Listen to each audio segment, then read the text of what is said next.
Faltastock, Cave Meal of Faltastock, you're more than welcome as we gather to celebrate our programme Suantraí Íosa, where we prepare the Liturgy of the Eucharist for the following day.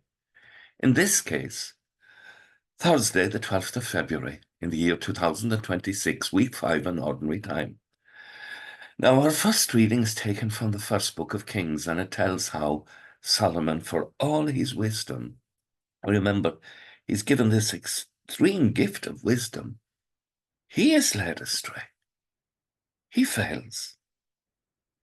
And he becomes a facilitator of the worship of pagan gods and pagan sacrifices within the territory of Israel.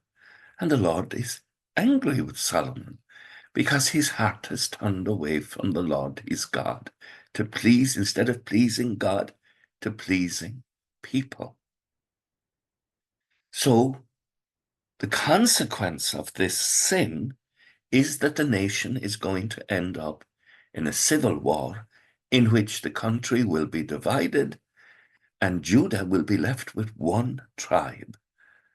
And you will from then on have the northern kingdom and the southern kingdom of Judah.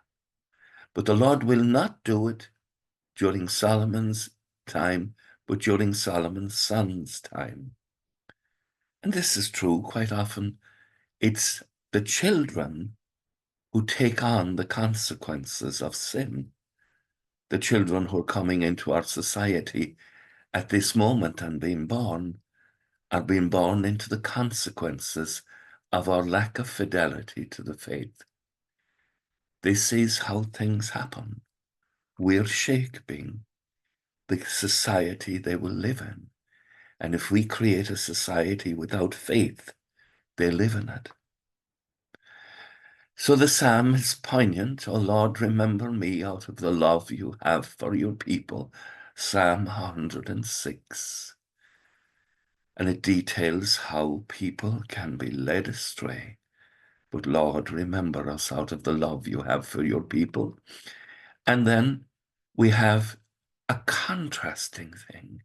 Here comes a pagan woman who recognizes that God is active in Christ and that he can save her little daughter who has an unclean spirit. And Jesus, recognizing her faith, plays with her, referring to foreigners as house dogs. Now, those are the pets. Those are the little ones under the table. The common reference was that they would be referred to as dogs, wild beasts that roam the countryside, wild dogs. But here Christ refers to her, but she comes back. She knows that God is in Christ, and she just comes back and says, look, but the house dogs under the table can eat the children's scraps. This is nothing. This is a small thing I'm asking of you because God is active in you. Isn't that beautiful? Her faith is beautiful. Let us pray that we will be influenced by people of faith and that the Lord will indeed remember us out of the love he has for his people. Agus go mana dia a cóchtach sibh, ahar mach agus spirit neve. Amen. Slán go fóill. Bye for now.